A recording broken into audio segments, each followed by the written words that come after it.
Welcome to Cognitive Dissidents. This is Monica Perez of The Monica Perez Show.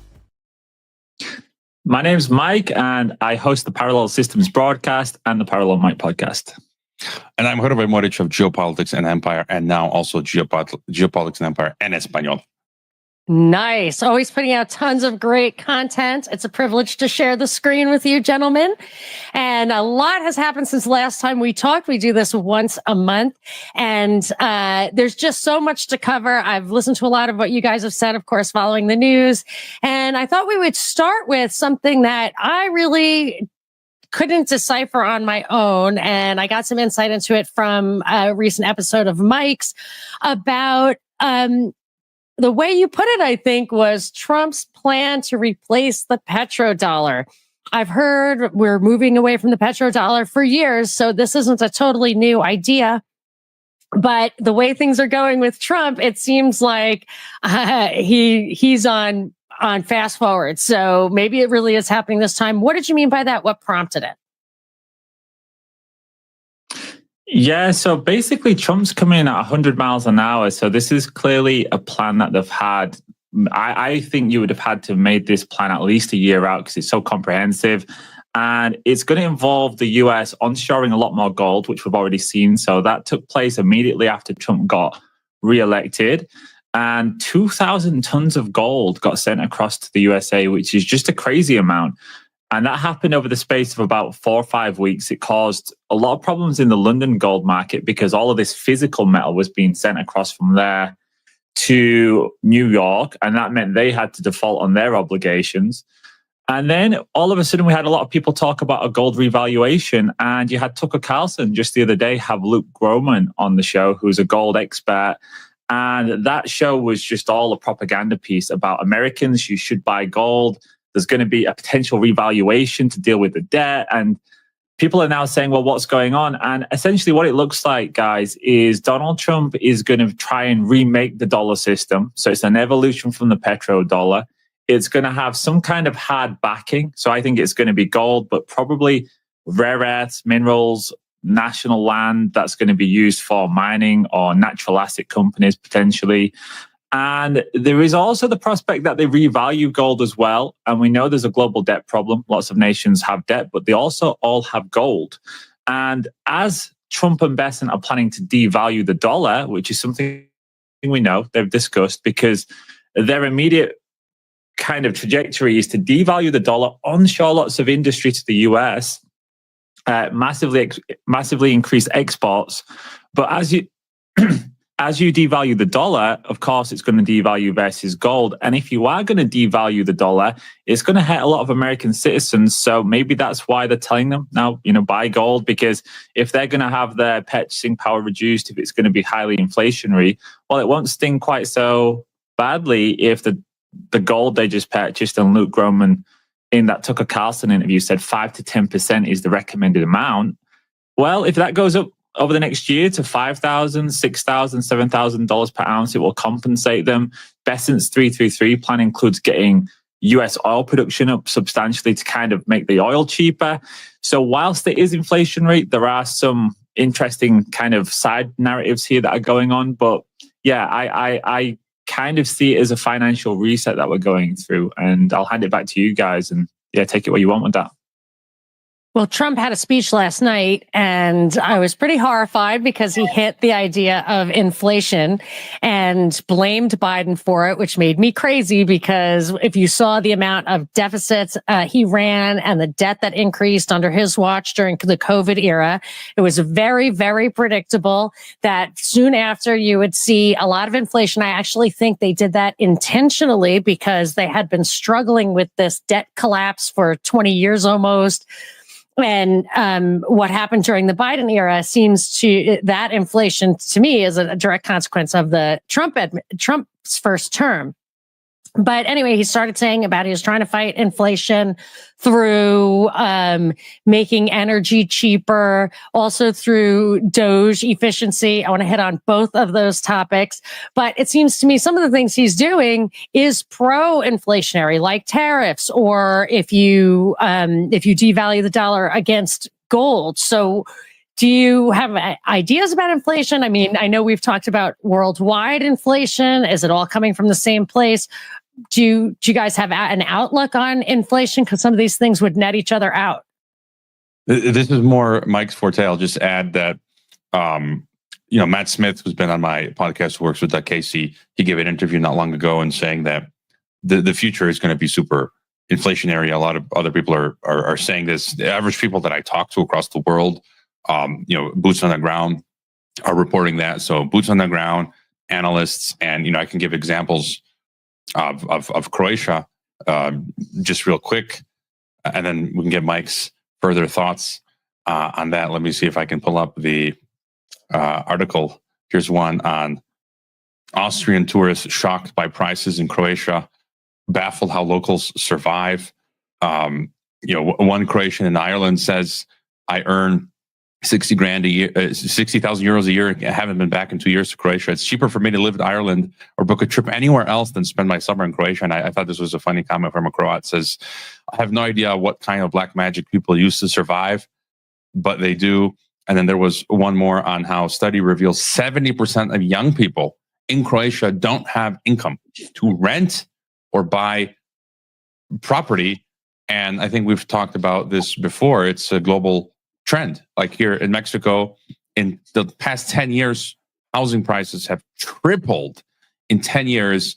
And well, this is more so in the urban, cosmopolitan, globalist areas and less, someone said in Croatia, if you go further up north inland, that's usual. Prices are cheaper, but I think this is just a global trend in inflation. And as a part of that collapse, Great Reset, right? Wipe out the middle class. So the Croatia element, I have heard that Croatia is one of the most beautiful places to go ever. And I'm wondering if some of that is, and maybe this is also kind of the future, almost a neo-feudalist thing, where all the really, really nice places are going to be totally occupied by the extremely rich, kind of a third worlding even of the world. And the more you have these open borders and the less you have national, policies that coincide the state with the nation, more or less, the more you're going to have this everywhere. And that's a real poverty, honestly. And an injustice, perhaps, depending on how. See, that's when you start moving from libertarian to, maybe it can go too far, breaking down all these barriers. And that reminds me that if you look back, tariffs were a way of raising money back in the day. Now they've replaced that with the income tax, and tariffs are simply weaponized now. So there's a lot of elements in Trump's speech. He was talking about tariffs. That's in the news right now. And again, that would be an inflationary thing. So I don't, it seems like he's talking out of both sides of his mouth. Yeah, and it's good to see inflation also, you can put it a different way, as the currency being devalued. It's the currency losing its value. And of course, it's valued by fiat anyways. And what Trump and Besson and Lutnick want to do is intentionally devalue the dollar to make US exports really competitive. But that's going to hurt American consumers because, let's face it, Americans have had an artificially high standard of living despite, since the 1970s, their real wages being collapsed. I mean, I was looking at a chart the other day of the real purchasing power of the minimum wage, and it's the worst it's been in history. It's never been lower. So Americans have only survived that because of all of the cheap stuff coming in from China and Vietnam and all these other countries where the dollar had a superior currency in terms of value. If you take that away, then Americans are going to really feel that. And I think Donald Trump, whilst he has a strong mandate now, we know that once those gas prices go up or once people can't afford to live, that could soon turn. So I think that's a part of why they're trying to come up with a solution to that. And there will maybe be more stimmy checks. There'll maybe be permanent quantitative easing to keep asset prices up. But there's no guarantee any of this will work. And I think it's going to be a really dangerous time for the global economy because tariffs, it's like you put a tariff on me, I put a tariff on you. Now we bifurcate and we start to make it more difficult for other nations to get our resources. We have resource nationalism. So it could all unravel very quickly. And it's exciting times in a sense because I don't think we've seen anything in terms of the financial system like like this since the end of Bretton Woods. And it's kind of like 1933 in a sense, because that was when the US devalued the dollar versus gold. And all of this gold that they've just recently onshored suggests that's where they're going to go. But yeah, it's going to be hard times ahead for American consumers. They're going to have to put up with persistently high inflation. And it's really a case of whether Trump and his new team can somehow turn that down or compensate them in a way that isn't inflationary in and of itself. Because if you give out stimmy checks, well, that's inflationary again, unless it goes into gold, perhaps, which is what they want. And we also have a rapidly increasing interest burden because we have extremely high national debt, 30, well into the 30 trillions of dollars, much of which was accumulated during extremely low interest rate times. And now that the interest rate's going up, they have a thing called the primary deficit, which is the actual deficit of spending. And then there's like the total government deficit. And that is just breaking apart as interest payments as a percentage of federal outlays. It just starts to skyrocket. And that's like a real loss of standard of living, as well as, not just the inflationary element of like stimulus checks, but the fact that it adds to a deficit that is now way more expensive. And this could be where the gold revaluation comes in. Go ahead, Hrvoje, jump in. No, that was my further question with the gold reevaluation, and I just kind of see, because you focus more on this, but you're talking about them bringing back gold. We see stuff is going on with gold. Many people for years have been saying, the East is buying up gold, and whatever new system that's going to come about, it's going to be based on gold. And my big question is, what happens with the Bitcoin crypto space? Because on the one hand, they're trying to say Bitcoin is digital gold. We're going into this new financial digital architecture. I had this expert on not long ago, Emmanuel Daniel, who's saying that they're digitally financialization. It's the digital financialization of everything: blockchain, smart contracts, digital currencies, and we know that's where they want to take us. But then simultaneously, they're talking about gold, and so I kind of see at least two scenarios where one, gold comes back and the crypto thing collapses, or both succeed, where they kind of have both. And this is just breaking news. I want to share this. Batka, Lukashenko of Belarus, he just came out and said he calls to begin mining cryptocurrency. He says, if it's profitable for us, let's do it. We have excess electricity, let them make this cryptocurrency, and so on. And so I thought that is interesting. So your thoughts, Mike, on both sides of the new Iron Curtain? Mike? It's interesting. Yeah, I think with the cryptos and also with just financial assets in general, the stock market, you've got these assets that really rely on debt. They rely on lots of liquidity going into them. But we know that as soon as liquidity turns around, all of them start to crumble because they're so heavily dependent on easy money. So I think maybe the gold is going to be the ballast of the system. It's going to be there to backstop it. If it all falls apart, they'll have something that they can use to buy energy, pay for commodities with. Meanwhile, they'll continue this system as far as possible. But I do think we're starting to see the signs that there is on the horizon going to be a reset. There might be an interim one where they revalue gold in some sense.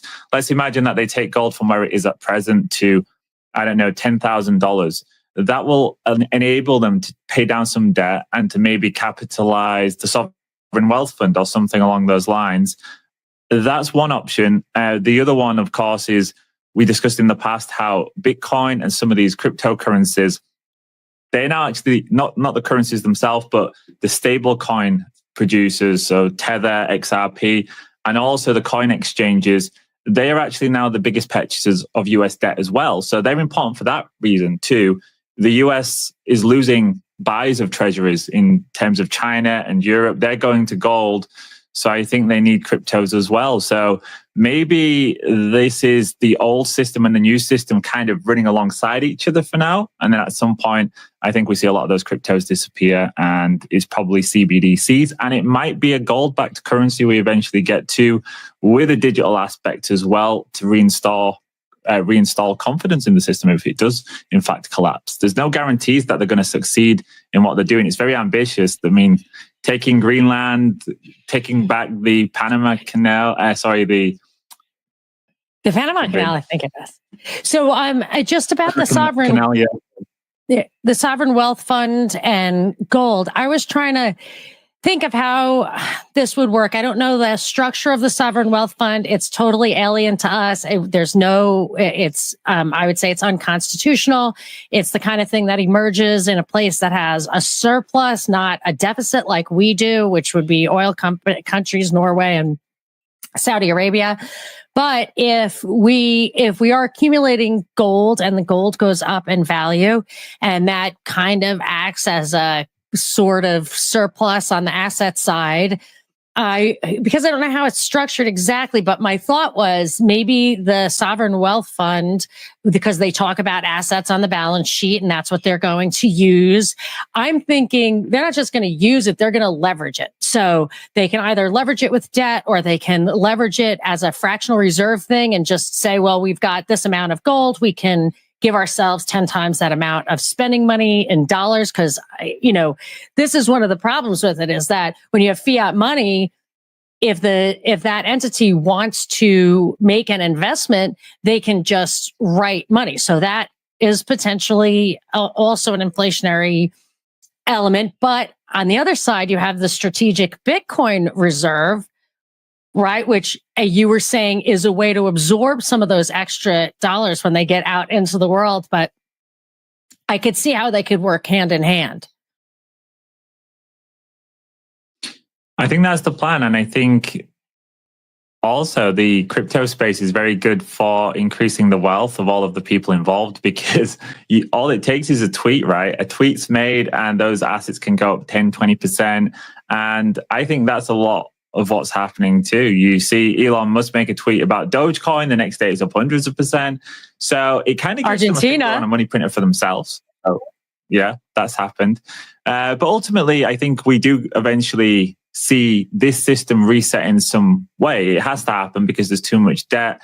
Usually it's versus gold, which would make sense why they're now focusing on that again. I do think it's strategic as well. China's got so much gold in their country. For every $100 increase in the gold price, it adds to China's gold holdings the equivalent of a year's profit of Saudi Aramco, which is the largest oil producer in the world. So if that's happening for China, that's actually geopolitically important for the US to somehow either get the same benefits, accrue the same benefits, or to stop China from accruing those benefits. And I think the US is going for the former. They're going to try and increase their gold reserves, use it, leverage it. And maybe that's how we see this go down. But in the meantime, they're going to try and continue the current system. But it won't be the same, because the US is now trying to acquire lots of commodities and minerals. And maybe we get to that system that BRICS are producing over there, which is a digital currency backed by real assets. And that is what the US will produce.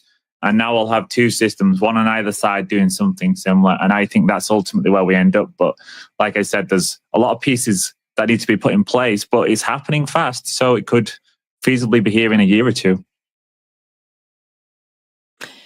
One thing I noticed in that conversation you had with Emmanuel Daniel Hrvoje was he had said something that I had never even considered before, which was that the Bitcoin algorithm could get broken. I mean, I don't exactly know how he phrased it, but he said if it doesn't take all this energy and mining to get the next amount of Bitcoin, they can, it just loses that element, which is the essential element for it.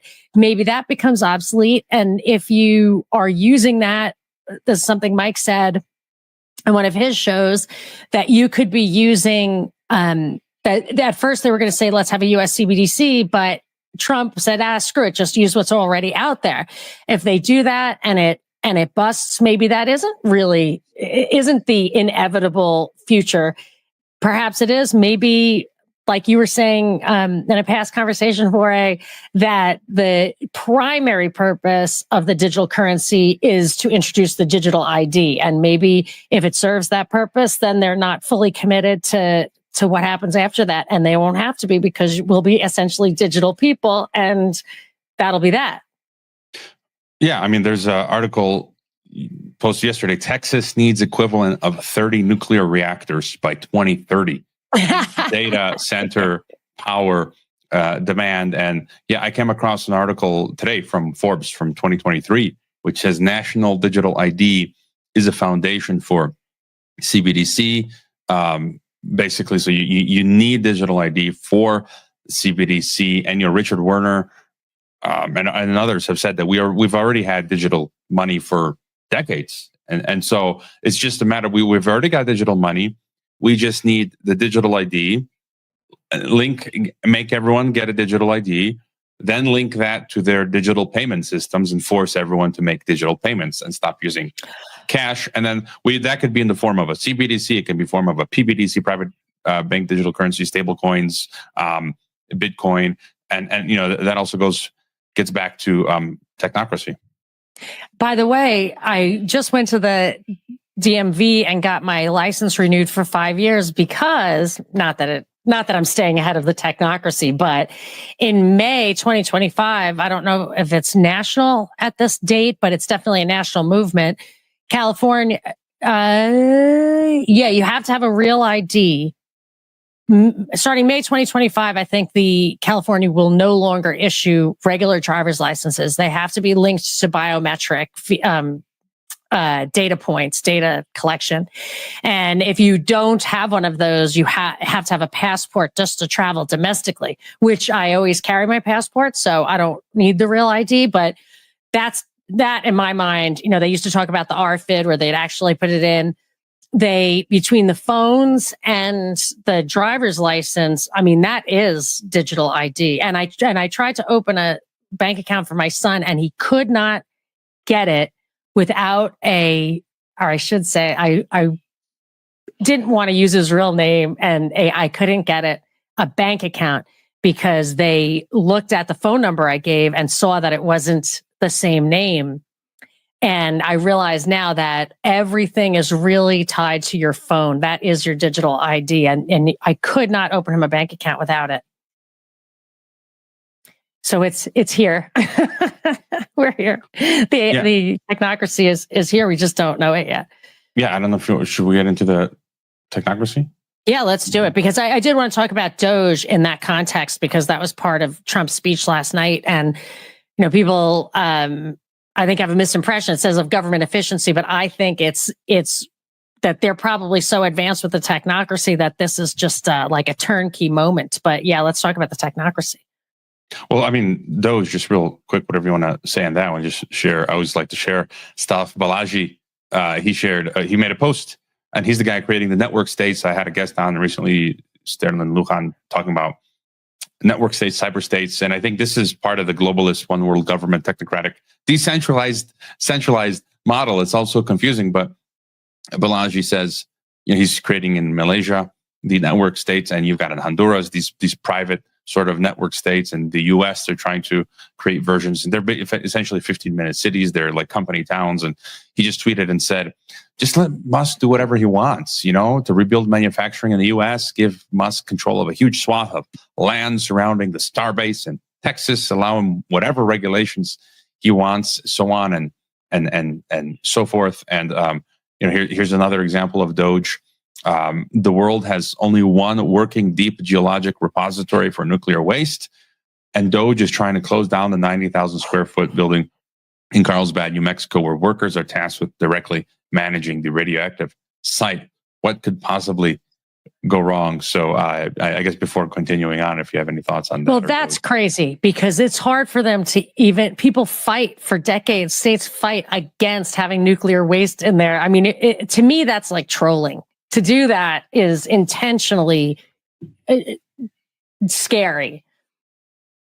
But I don't know if Mike had any comment, and then let's keep hitting the DOGE and Elon stuff, because it's such a subterfuge.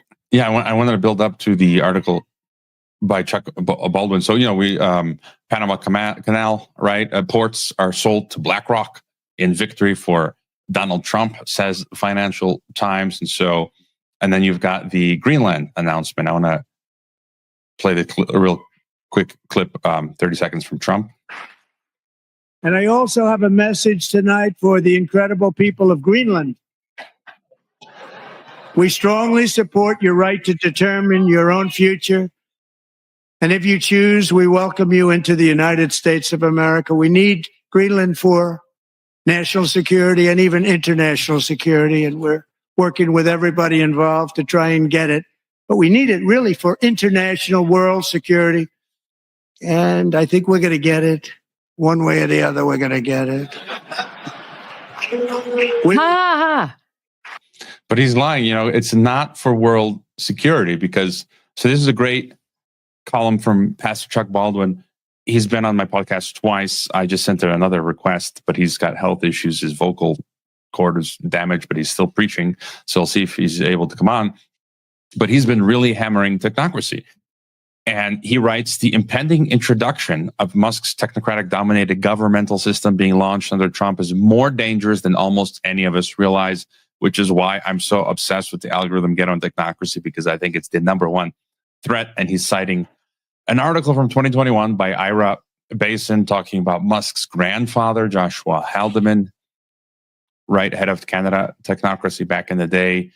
And then, Baldwin talks about Trump's vision of a unified U.S., Canada, and Greenland is a century-old plan of technocrats. So what Trump just said it's not for our security, it's a century-old plan. Why doesn't he just come out and say, look, we need Greenland because it's a plan of the global elites from a century ago, And then he continues, he points out how, part of COVID was essentially to install technocracy.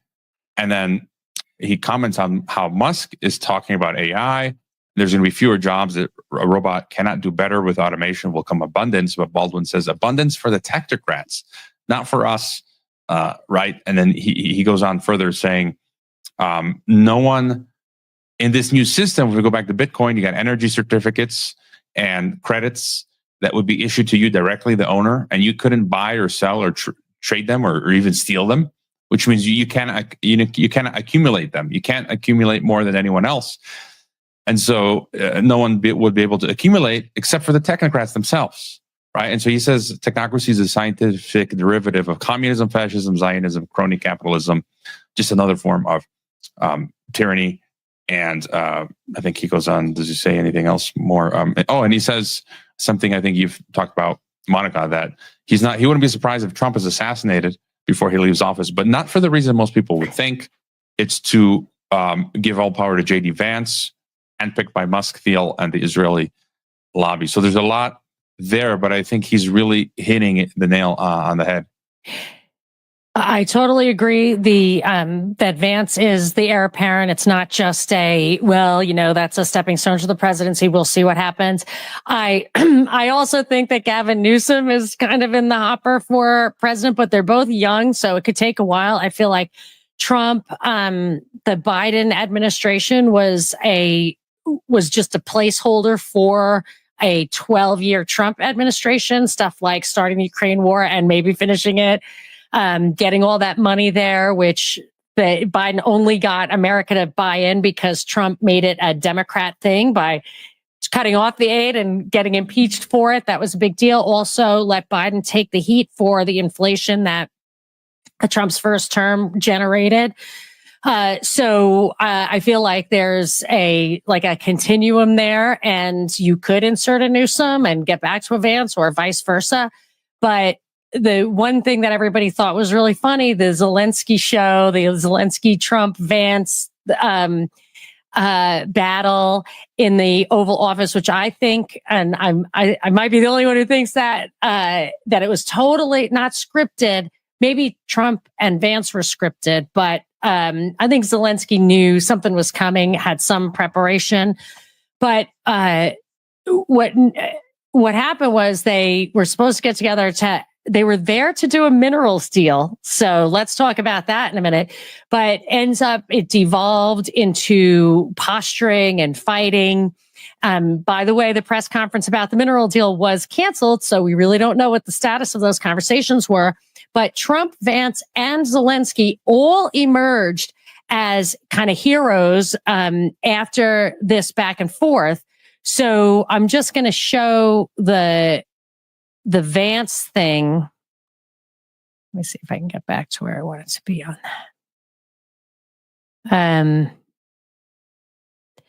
So look, this looks very rehearsed or whatever, very polished, let's just say. For 4 years in the United States of America, we had a president who stood up at press conferences and talked tough about Vladimir Putin, and then Putin invaded Ukraine and destroyed a significant chunk of the country. The path to peace and the path to prosperity is maybe engaging in diplomacy. We tried the pathway of Joe Biden of thumping our chest and pretending that the president of the United States' words mattered more than the president of the United States' actions. What makes America a good country is America engaging in diplomacy. That's what President Trump is doing. So take that out and then look at, this was exactly my impression. And then just in case you missed it, the Wall Street Journal is going to spell it out for you. Vance emerges as MAGA champion after Zelensky fight. And it says the incident cemented Vance's status in the Trump administration as an attack dog and fierce defender of the U.S. president. Vance is sparred on social media with progressives. I would like to say that's exactly what Trump does, and Democrats, and even a fellow conservative, and made international headlines over his rebuke of European leadership. But it goes on to say Vance is quietly carving out an expansive portfolio from foreign policy and securing a deal to save TikTok to legislative affairs on Capitol Hill. I mean, this is a guy who's being groomed top to bottom. And the reason that worries me more than anything is that he is, if you look back at his history, he was a created person created by Thiel. In my opinion, Thiel himself is a created person who has the kind of backstory of George Soros. I think he is the George Soros of the neo-right in that he was a philosophy major. He liked Strauss and Girard. Soros was a student of Karl Popper, and I don't know if you remember, like he did tribe stuff, and that Soros said he wanted to get rich so he could implement Karl Popper's ideas about tribalism or ending tribalism, whatever. And you can see that kind of word and theme has emerged since then, or has been, happening in the past several decades. And don't forget that Soros made his money front running the pound, front running a currency. So that if somebody wanted to make him rich by tipping him off, that was definitely possible. And you look at Elon Musk is a good example, but you could probably do it with Thiel too. And Trump, these are people who make their money through the government, who might be created persons that far. So Thiel, like Soros, bankrolls these people. And then you have the front men, the Vance types, who will implement their policies. And then you have Elon Musk actually implementing another kind of, idea man, Curtis Yarvin, talking about retirement, retire all government employees. That's what DOGE seems to be doing. Everyone is projecting onto this that it's a reduction in the size and scope of government and government spending. It absolutely is not. And I can prove that to you in a second, but I'll take a breath. Have you any thoughts, Mike? I just, on the White House spat with Vance, Zelensky, and Trump, it just felt so, it was like a setup by Trump and Vance. And I'm wondering what's the agenda there. And it just seems like we see this running momentum building behind Trump. As the White House tweeted out, it was like a week ago, that Trump is king. I'm not sure if this is true. Kash Patel wrote a kid's book about Trump as king. Kind of like there's a pattern here now, and now he's making peace. He's going to be the peacemaker in the Cyrus coin, right, in the Middle East, the peacemaker in Ukraine. He's settling the Gaza issue in one way, right? And so I'm just wondering what the game is here. And a lot of folks are saying this is also about the restructuring of the American empire, not doing away of it. Yeah, I think it's like the corporate restructure of America. If you think of America as a corporation, this is the restructuring. They're going to collect a load of minerals, they're onshoring gold, they're going to go away from the petrodollar. But ultimately, it's kind of like America who works for the oligarchs. I don't know how far this is going to reach the little people. It's going to be better than under Biden for sure, because that was a mess. But I also think what happened with Trump and Zelensky it speaks to the power of American Hegelian dialectic politics in that America, everyone knows America funded the war. America was the ones in 2014 who helped with the overthrow of Yanukovych. They funded it. It went on for many, many years. The war's now getting to the point where it's no longer serving a purpose. And America somehow is going to come out looking like the peacemaker on the war too, which is just nuts to me. But that's because people can say, "Oh, it was Biden, it was Obama." Now Trump's fixing it, but ultimately it's America who was in control over that whole sphere. So I don't know how you guys feel about that, but it does feel to me like that was maybe a cleanup job, so that America come out of this looking like the peacemaker rather than somebody that blew up Nord Stream and was involved more heavily in the war. Isn't it Trump? I just read that Trump is trying to rebuild Nord Stream or to get it going again. To just kind of like what they want America to actually have ownership over it. So they want to control essentially Europe's energy through Nord Stream. Right? That's the only way I can read it. Is that they want control over the pipeline.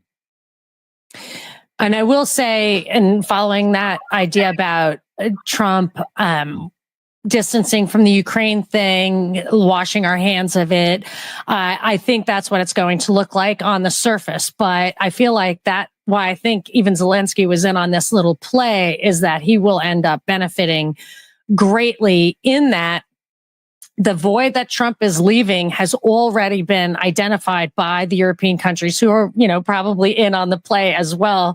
But the UK and France have said, or originally Trump said, if we offer you security guarantees, you won't come in this with a good peace. You need to be at the table with sincerity and compromise and negotiate with Russia. And we're not going to, put extra wind in your sails. So we're stepping back. Well, France and UK said, if you guys come up with a peace, Zelensky and Putin, if you guys come up with a peace, we will put boots on the ground in Ukraine to enforce that peace. We will basically, keep Ukraine awash with military, whatever, for the foreseeable future. And then, but Starmer said, yeah, we will do all that. We will offer the security guarantees, but we're not going to do that without a U.S. backstop, which if you then think about that, a guarantee of a guarantee is a guarantee. And then if you have, it's kind of like the way I think of Syria. Syria, everybody thought it was lost. It was over, moving on. And then just whoosh, it goes away. You could have that reigniting of the Ukraine thing if all of a sudden now you have boots on the ground, you have tons of money. Germany is starting a fund kind of like our sovereign wealth fund dedicated to the military and infrastructure, which I didn't even think they could legally do anymore, but I thought I read it was $100 billion. So, and they have been the number one, I think even after the United States, the number one contributor to Ukraine side in that war. And I feel like they will, This is a setup that makes all those guys look good, washes the U.S.'s hands, but sets us up for possibly World War III, literally moving risk pieces into Ukraine directly, which they're not there openly now. Well, just on that to share a few. Go ahead, Mike. No, I was just going to say, from a European citizen's perspective, I must say I'm very happy with the narrative, where it's going. Irrespective of how we shape this one, I was really glad to see that with Trump and Vance and everything that went on there, because it does feel like it's going to wind down. It doesn't mean it's going to end everything like you said, Monica. It could fly back up, but it is a relief, because the real worry was that it was going to expand out and it was just going to grow. So for us over here, it's definitely something that when I saw that, I thought, I hope this is going in this direction now. Yeah, just add what Monica was saying. They're talking about replacing Zelensky, and then we have Frau Ursula Gertrude von der Leyen coming out and saying they're going to drop 800. How much is it? 800 billion to rearm Europe.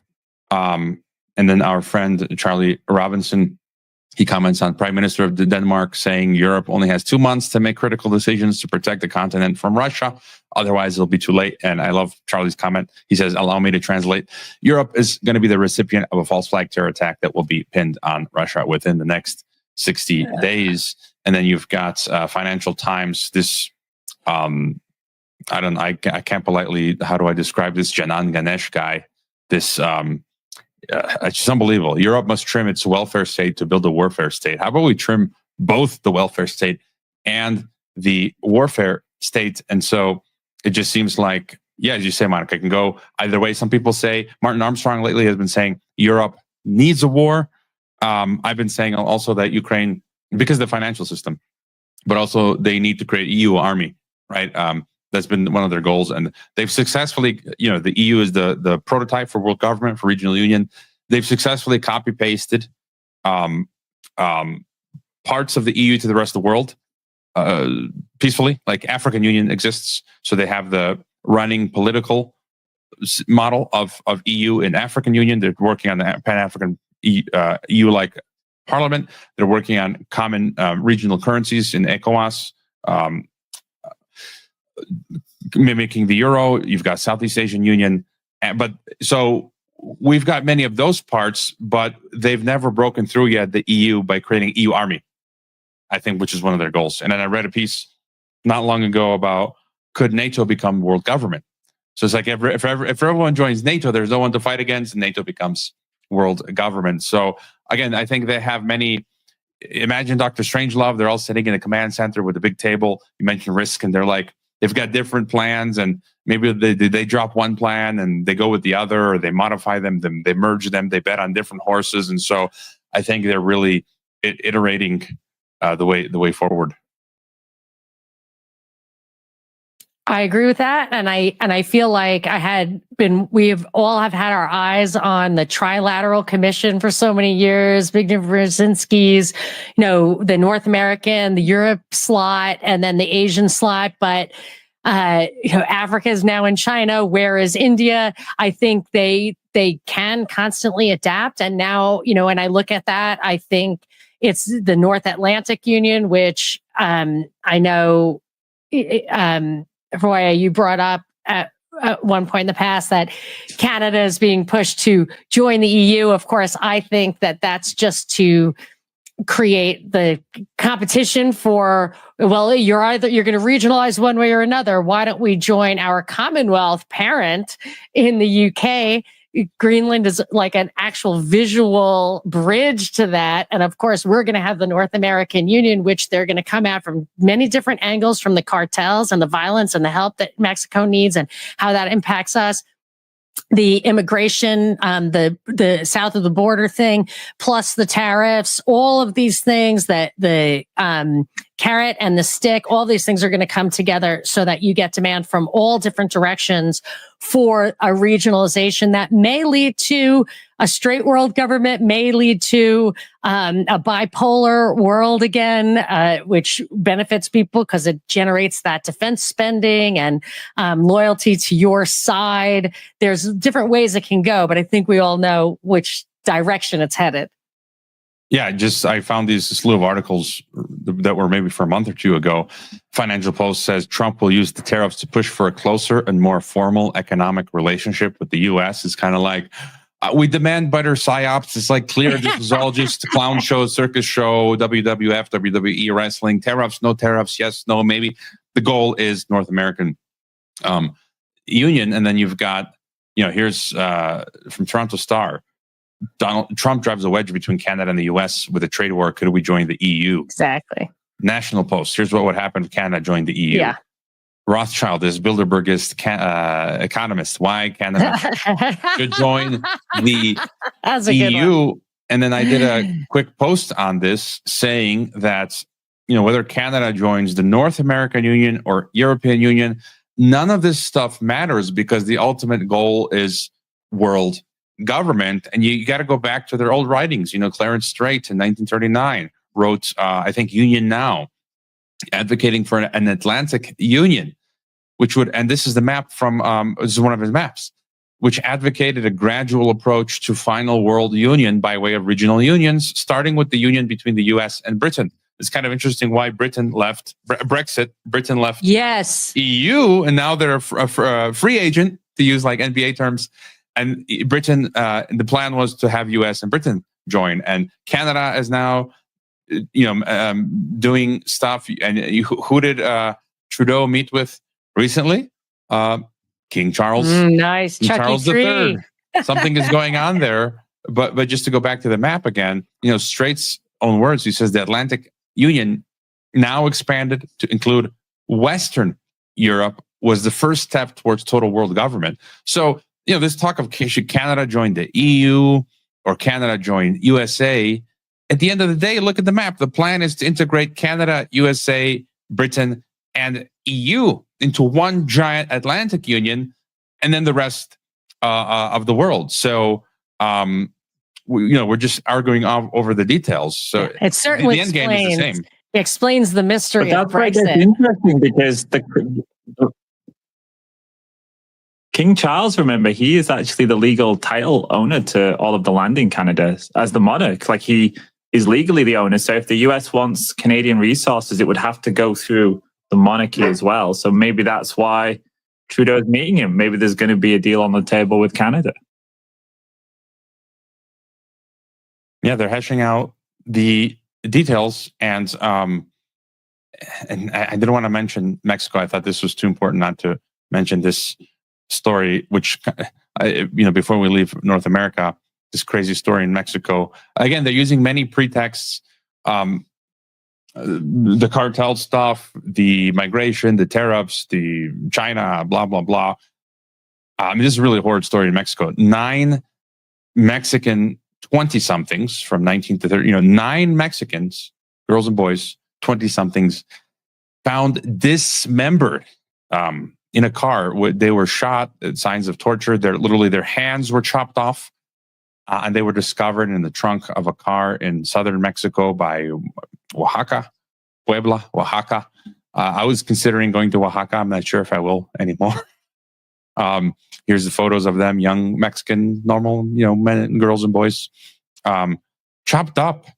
And I get angry when I hear about sovereignty. I live in, the state where I live in. The motto is the free and sovereign state of Jalisco, where you had a freaking globalist governor saying, we're going to change the state constitution so we can force inject you with COVID vaccines. We're also thinking about a internal Soviet style passport where you can't enter the state. This is during COVID, unless you produce your papers, your vaccine Nazi certificate. And I'm like, and then you got the President Sheinbaum saying, talking about going back and forth with Trump on sovereignty, and like, no, we don't want an intervention. We're sovereign. I'm like, how is Mexico sovereign if you can't even go on vacation without being dismembered? Sheinbaum. It's like, and then the cartels, there's been an uptick, and we had the extradition, big story of like 29 cartel heads to USA. It's like, who cares that none of that matters? It's a Hydra. They're just going to be replaced. Like, what the cartels are just doing what they're doing, the organized crime. And but it's funny to note there's been an uptick by the Mexican government. They did a massive cocaine bust on the ocean with one of those narco subs or something. They caught all these cartel members. So if they want to, when they want to, they've got all of the surveillance tech, Pegasus, Titan, to get the cartels. They don't. They won't. When they want to, they can. But it's a strategy of tension. Exactly. Yeah. So before I want to circle back to the technocracy. I feel like the Ukraine issue is it's kind of like going to be a digital country the way we have 15-minute cities. They used to call them digital cities, and then that didn't catch on. So anyway, but when I'm looking at Ukraine, so it seems like there's a post game, and I don't know if Russia's in on this, if there's a wild card, or whether this is going to happen or not. But I've definitely heard that they're, slated to be the digital thing, that you're going to, build back better and all of that. But I'm wondering, and I think Mike may have an insight into this, how the minerals deal plays into that. Trump, obviously, there's a lot of that mineral stuff going on. Trump mentioned it when he talked about inflation in his speech last night. He said, well, one thing I'm going to do is I'm going to lower the price of energy. I'm working on all these minerals deals. The Zelensky show is about the minerals deals. There's other stuff. Canada Mexico, Greenland, all of that stuff folds in. And this minerals deal with Ukraine is a crazy deal. If I was reading it correctly, the draft I saw was that the minerals and energy and whatever that Ukraine is already using for its own purposes as to run the government will continue to be their streams of revenue. But the ones, anything that comes online after will be, I believe it was divided 50-50 to the extent that it was legal for U.S. law. So I'm just wondering, I know, Mike, you had an idea of where that was headed, what the significance of that was. And it brings that whole region into play. Yeah, it's really interesting. A lot of these narratives are based around all of the biggest resource and commodity baskets in the West, or that are a part of the Western system. So you've got Canada, which of course has a huge amount of commodities. Ukraine is commodity rich. It's also got some of the best farmland in the world. I think that's why Hitler actually wanted to take Ukraine to turn it into his breadbasket, because the farmland is meant to, the soil actually is meant to be the best in the world. And a lot of and Greenland too. Underneath the ice, there's an awful lot of resource wealth. And it seems to me like America is setting up to be the leader of the Western system. They're going to have control, or at least access to a lot of these commodities, American companies as well.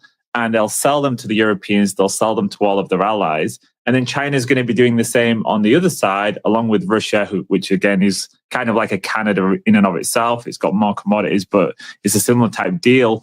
And we're seeing that bifurcation happen. And I think it could lead to that new Iron Curtain. And on either side, they'll have their own systems. And the goal will eventually be to go to that full system and like a one world government. But it is kind of wild to see because it's happening so fast. I think in some respects, what Trump is doing over in America is ripping off the Band-Aid, because if they don't restructure the debt, if they don't come up with a solution, we could have like a catastrophic implosion. So in that sense, it's maybe an act of desperation that had to be done, because where would the US have gone from here with 130 trillion in debt? 30% of their payments now is just on interest alone. If they pull this off, they'll maybe be able to recreate the system somehow. But as I said at the start, there's no guarantee it'll succeed. And it does require a lot of coercion.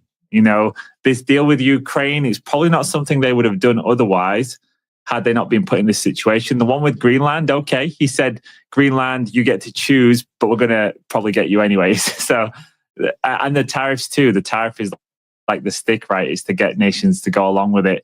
So it's a new America that we're seeing, far more assertive, far more aggressive. And I think the end shot of this is the US will be able to continue its hegemony, at least in the West, for much longer than maybe some of us thought 5-10 years ago. I wanted to emphasize the budget and debt issue. I've been looking at it because we get all this press constantly about DOGE, the Department of Government Efficiency, firing a bunch of people or laying them off, paying them to go away. And the way it's read here is that the size and scope of government is shrinking, budgets will shrink. The advertisement is that the Republican budget cuts $2 trillion, which would make you think that would solve the deficit. The deficit's around $2 trillion. Well, the way it works is they're cutting $2 trillion. They're adding back $500 billion for border security and defense. That's $1.5 trillion. But what people don't realize is it's not a year. It wouldn't solve the deficit 1 year. It's over 10 years. So it's $150 billion. And guess what? It's not off the money that's being spent. It's off the projections of increases. So the deficits are still increasing. And the size and scope of government, it's really just a reshuffling. And to me, it's taking out middle management. It's taking out the watchers. It's centralizing power. It's moving money around to where it's less transparent. But if you want to look at the debt, we have right now we have over $30 trillion of debt. And next year, at the end of 2026, it's going to be 31. I think there might be like $1 trillion. Yeah, there's next year there will be $1 trillion of that deficit is interest on the debt.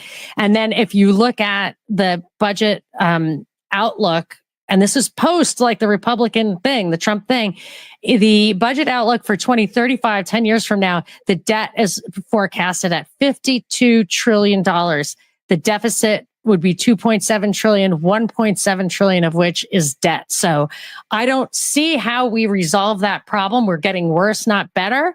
And actually, I think there was something here that I think that would be a win for America if they can make it 10 years out and only be 50 plus about 52 trillion in debt. I think that would be a win at this stage because they're adding 7-8 trillion a year. So, and the other thing I would say, Elon Musk on Joe Rogan, he actually said Social Security is the biggest Ponzi scheme in the world.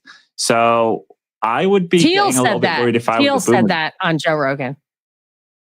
Maybe they both did. Okay, well, he did too. Yeah, and the thing I'd be worried about if I was an American retiree, there's 75 million baby boomers set to retire in the next decade. And I don't know if your benefits are going to be there under DOGE. He might be doing some things that are for efficiency, but if they're seriously going to try and tackle this debt issue, there's going to have to be cuts to all social spending. And I think Social Security and Medicare are going to have to be restructured. There's no way they can afford it.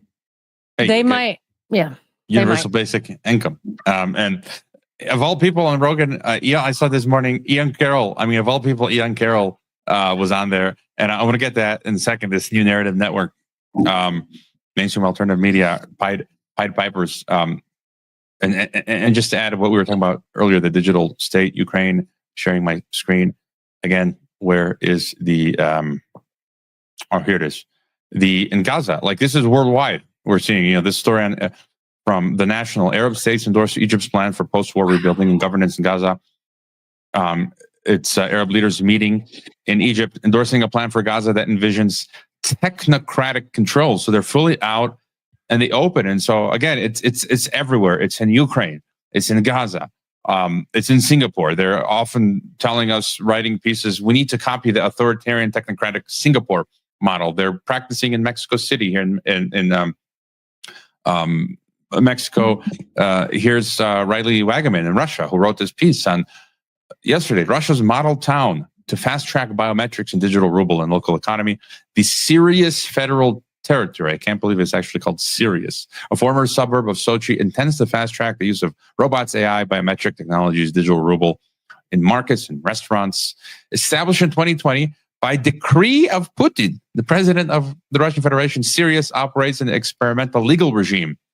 Weren't we just talking about that not long ago with Balaji and the private city-states that the technocrats are? So that Putin is doing it in Russia, allowing the territory to bypass red tape and implement projects that serve as models for Russian regions. And then, Fiji just is just a quick example. Fiji national ID plan advances, so on and so forth.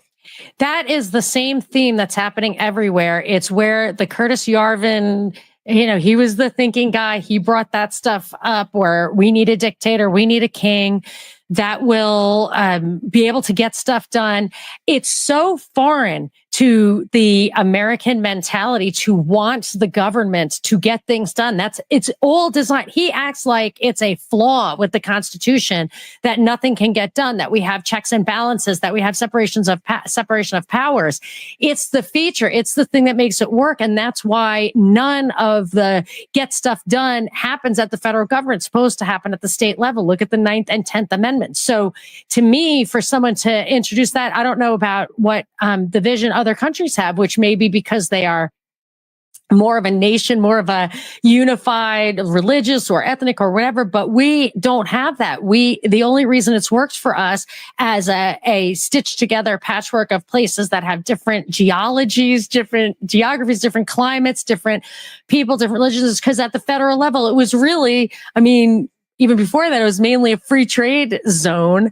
But he acts like that's what we want the government to get stuff done. So I don't think so. But that is the kind of philosophy that it would take a Republican, it would take a cult of personality to transform this country to the point where you've got, it's the contrary law of democracy. You're the guy on your side is doing what you would never tolerate from the other side. I guess just on that point, I don't recall. I mean, I mention this all the time, but I want to show, or is it again? Just a few more presentations. Alex Jones going off. So before I play the clip of Alex Jones, you're having so many people. The White House tweeted out last week a photo of Trump with a crown on Time magazine. I don't know if it was a real Time magazine cover or one that they created, calling him king. I read a post. I don't know if this is true. Kash Patel, the new FBI director, wrote a kid's book about Trump as king. You see many of these MAGA cultists, can we call them now? We're going to trigger some people. The MAGA Musk crowd, the Christian nationalists. I've talked to some of them in person. Like they're down with a theocracy. They're down with this king thing, and it's mind-boggling. And to hear Alex Jones talk like this, as I'm going to play it now, my comment was, I marvel at the Pied Piper this guy has become. Like, kudos. He had me fooled for a while. And now he's telling us, we've defeated the new world. Like, if you come at this from a biblical Christian worldview, I know not everyone does, but the Bible says history will progressively get worse until Christ returns. It's going to get so bad at some point. It's never been that bad ever in the history of the world. So we don't defeat the new world order. Satan succeeds until Christ comes back. And so Alex Jones is saying, like, we're defeating, like, power's never been so centralized in the history of the world as it is right now. He's like, we've defeated Davos. I'm like, what are you talking about? I can't even renew my bank card, Mr. Jones. Like, here's the I'll play the clip. For anybody that thinks Trump is a globalist mole or not a champion of human liberty, you are fools. This is a real pro-human, pro-stability, pro-prosperity, pro-peace, pro-family, pro-God operation. Donald Trump has always been a hard-working, straight-shooting, playing hard guy. Americana as it gets. Red, white, and blue all the way. And that's what his family's like. Look at him. Look at Elon Musk and all the great stuff he does and his 14 kids. They love life. They're on team life. Globalists are on team death. Trump wants you to do well because he's not a chicken-necked, pencil-dicked globalist that projects their own hatred on to us. Trump loves himself. And he loves you. Trump loves you guys. He loves me. There's a couple of very This is where I get confused. Yeah. When they talk about the globalists, somebody that's on that pro-MAGA, savior narrative was ranting the other day on one of my posts, and they said, well, the globalists are the people like BlackRock. And I'm like, that makes no sense. Trump's really good friends with Larry Fink at BlackRock. Larry Fink managed his money for like a decade. BlackRock are the ones buying up the Panama Canal so that Trump can take it back. He just announced that the other day that he was really happy about that. So I'm like, I don't understand the narrative. Some of the stuff Trump's doing is definitely good. It's way better than what Biden was doing. But like you, Hrvoje, I think the overarching part of this is not good. It's taking us, we're definitely going to see technocracy advanced way quicker over the next 4 years than it was previously. And it will take us to a more centralized and controlled place. So, I just think we have to be realistic about what it is. And the narrative people who keep saying that we're being saved, I'm a little bit tired of that one. Well, on that note, I think we can give it a wrap. We covered a lot. I want to know, let's start with Hrvoje. Was there anything else? I don't want to leave anything on the table. We were speaking earlier, just one more thing on China. You were talking about war with Europe, and we did touch on China, but convergence.